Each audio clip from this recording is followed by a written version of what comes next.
what my jewellery's like, and constantly I think I get the plumber to come in and fix something, and he finds out I'm a jeweller and wants me to fix his wedding ring or something, and I'm just not that kind of jeweller, you know, I mean, and I'd freak out if I had to fix someone's wedding ring.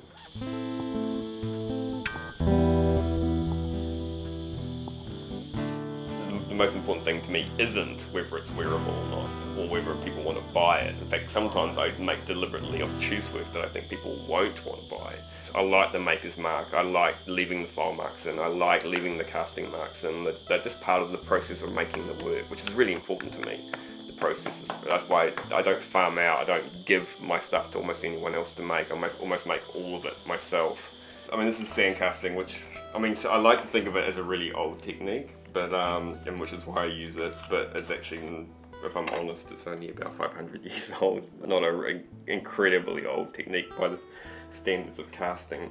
The Barbie works are very much about suburban life, growing up in suburbia, you know, twitching curtains and all the rest of it, and playgrounds and gangs of kids bullying each other and all that stuff that goes with that, and the crazy thing, and also about commercialism and stuff, and the crazy things we give to our kids. There's, you know, there's a couple of levels to it. So I started looking at sort of middle-class white trash, which of course is what I am, and you know, growing up with sisters who had Barbie dolls and things as well.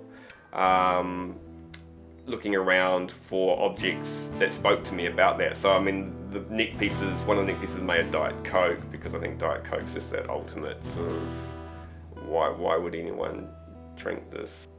It's very much a white, middle class, lower middle class thing, drink, symbol.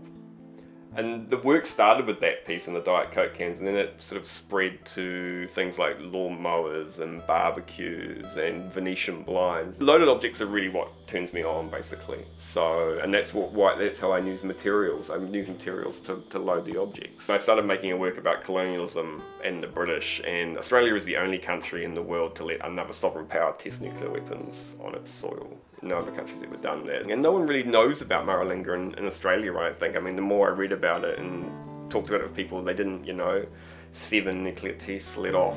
So these are made from British colonial musket balls, which I was looking for lead, and I wanted musket balls, so I went out and searched them out. So it sort of added to the colonialism thing. And the glasses inside it basically cocooned. And on the back of each head there is a stamp made, basically, so you can make it into a seal, which has the latitude and longitude and the date and time of each nuclear test, and each piece is named after one of the nuclear tests. People have come up to me and said, you know, I hear you do recycled work, or are you interested in doing this because you do recycled, you use recycled materials? I mean, as soon as you see the work, you realise it's really got nothing to do with recycling. I don't see my work as intrinsically valued. I don't see art as intrinsically, should have any intrinsic wealth. I mean, of course it does have massive wealth attached to it, but money's not the important thing to me when it comes to value. And it has monetary value because it keeps me fed, but it's not the important thing to me. It's more building up some sort of cultural value in the objects that you're making. The aesthetic's not so important anymore. It's about the ideas and the form and the overall form, and the ideas that they give you is much more important to me than having something super slick and shiny and beautiful and clean that everyone desires.